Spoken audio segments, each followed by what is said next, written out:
Bismillahirrahmanirrahim. Assalamualaikum warahmatullahi wabarakatuh. Perkenalkan, nama saya Hafiz Ansori, mahasiswa dari program studi PGMI semester 2 Sekolah Tinggi Ilmu Al-Quran HH Amuntai. Di sini saya ingin membuat video tentang cara menganalisis materi bahasa Indonesia SDMI guna memenuhi tugas mata kuliah dari dosen Muallim Muhammad Majdi MPD selaku dosen pengampu mata kuliah materi bahasa dan sastra Indonesia MI. Yang pertama, analisis materi bahasa Indonesia SDMI buku tematik kelas 1, tema 1, judul tema, subtema 1, pembelajaran 2 dalam optimalisasi pendidikan karakter. Jadi dari judul kita akan menentukan dulu, kita akan menganalisis buku tematik kelas berapa, temanya tema apa dengan judul temanya, kemudian subtemanya subtema berapa, dan pembelajarannya juga pembelajaran keberapa. Yang pertama kita pendahuluan, yaitu kita menentukan KI-nya apa, KD-nya apa, dan tujuannya juga apa. KI, KD, dan tujuan itu didapat dari buku guru. KI, KD, dan tujuan itu didapat dari buku guru, sudah tersedia di dalamnya.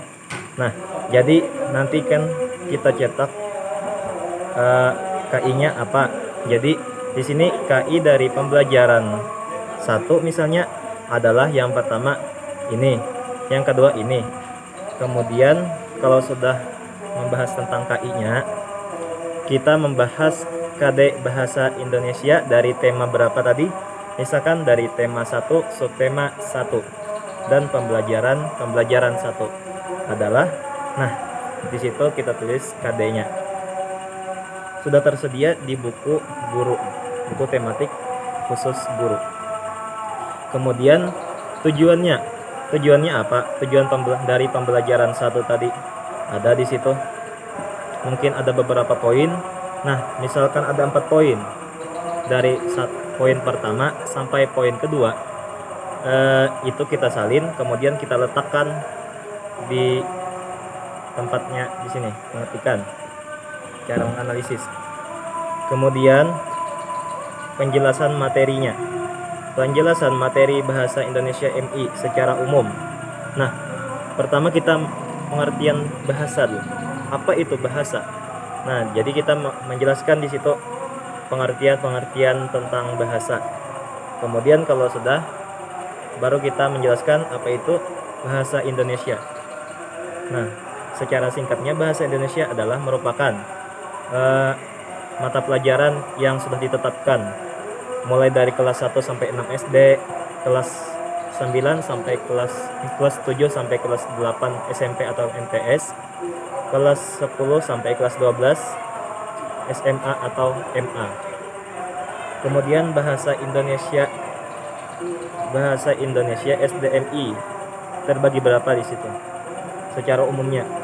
Kemudian di dalam bahasa Indonesia itu menerapkan beberapa keahlian. Ada keahlian berbicara, maharatul kalam, kemahiran menulis, dalam bahasa Arabnya maharatul kitabah. Selanjutnya kemahiran menyimak atau maharatul istima, dan juga kemahiran membaca, maharatul qiraah. Selanjutnya kita membahas tentang materi bahasa Indonesia yang ada di subtema tadi. Misalnya kan subtemanya subtema 1, pembahasannya tentang apa? Contoh misalnya pembahasannya tentang puisi. Nah, di situ kita akan menjelaskan apa itu puisi. Puisi adalah ini. Nah, seterusnya. Kemudian setelah kita menjelaskan tentang puisi, masuk ke penjelasan tentang pendidikan karakter secara umum. Pendidikan karakter merupakan ini. Habis itu pendidikan karakter ada beberapa pendapat oleh para ahli. Salah satunya pendapat ini menyebutkan pendidikan karakter ada 18. Nah, 18-nya itu apa? Di antaranya religius, jujur, toleransi, cinta, disiplin, kerja keras, kreatif, mandiri, dan lain-lain. Kemudian yang menjadi pedoman, misalnya kan kita menulis ada beberapa mendapatkan tentang pendidikan karakter. Misal 9, kita tulis 9. Misalnya ada mandiri, rasa ingin tahu, gemar membaca, tanggung jawab, disiplin, bersahabat, komunikatif, mandiri, peduli sosial, dan religius. Setelah itu kita mencari urgensi atau alasan mengapa kita memilih karakter ini. Jadi urgensi dari karakter mandiri menurut peneliti yaitu pendidikan karakter mandiri sangatlah berguna bagi siswa di masa yang akan datang, karena dengan begitu ia akan mampu menyelesaikan masalah di tengah kerasnya kehidupan di masa mendatang.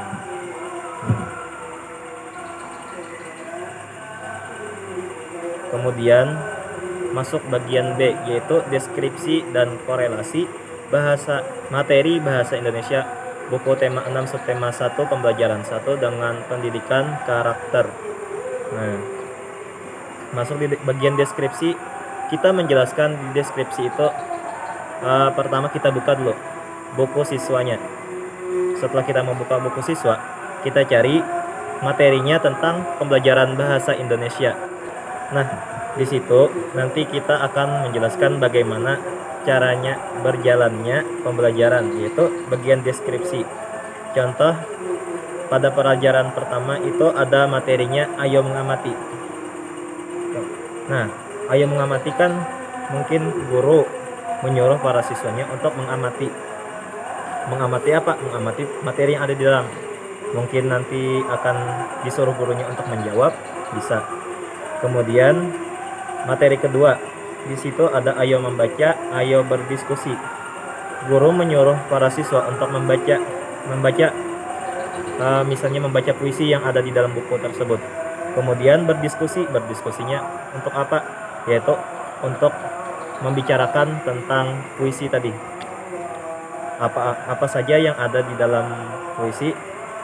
Apakah ini cocok atau bagaimana cara membacanya? Nah, bisa saja. Kemudian yang terakhir ialah ayo berlatih. Nah, dalam ini siswa diminta oleh guru untuk membuat puisi, menyusun bait-bait puisi, menuliskannya pada kolom yang sudah tersedia tadi di buku siswa. Setelah itu siswa disuruh maju untuk mempresentasikan puisinya tersebut. Itu singkatnya tentang deskripsi. Kemudian korelasi. Korelasi itu apa sih? Korelasi itu ialah bagaimana caranya kita para peneliti untuk mengaitkan antara pendidikan karakter dengan deskripsi tadi. Nah, misalkan di sini pada pelajaran pertama tadi ada materi ayo mengamati. Nah, guru kan tadi sudah meminta para siswa untuk menjelaskan apa saja kegiatan yang ada di dalam situ, dan kemudian meminta kepada siswa untuk menjelaskan per individu. Nah, di sini terdapat pendidikan karakter mandiri. Seperti itu contoh korelasi.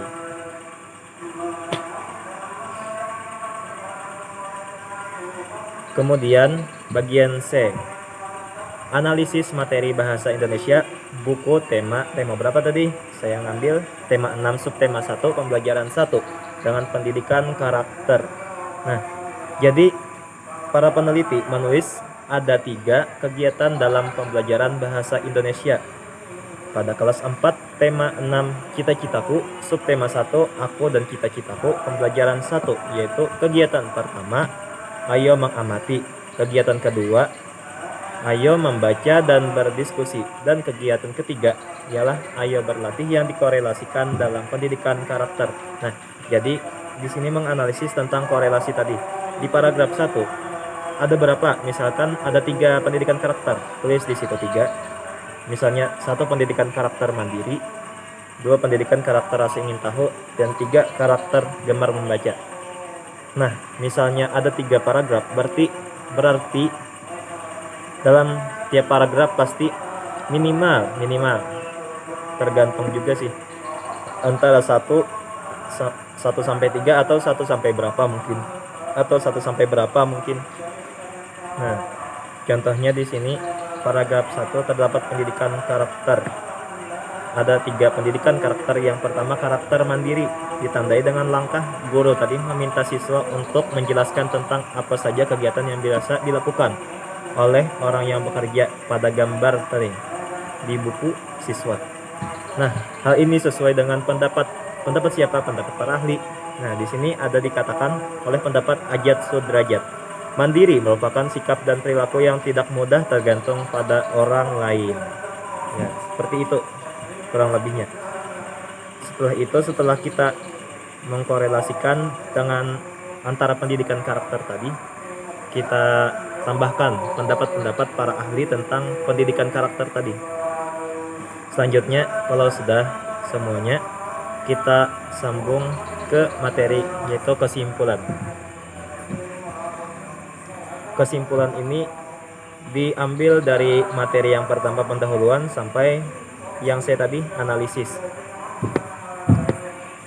Bagaimana caranya? Yaitu ditulis analisis materi bahasa Indonesia SDMI kelas berapa, temanya tema berapa, subtemanya subtema berapa, pembelajaran berapa juga. Nah, materi yang pertama itu ada apa-apa saja. Contoh, ayo mengamati. Nah, di dalam ayo mengamati, siswa diminta untuk apa saja. Setelah itu,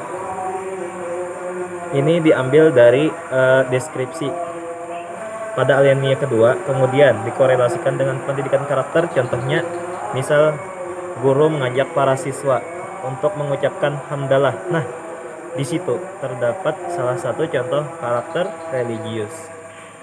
Dan masih banyak lagi contoh-contoh yang lainnya yang tidak bisa disebutkan satu persatu.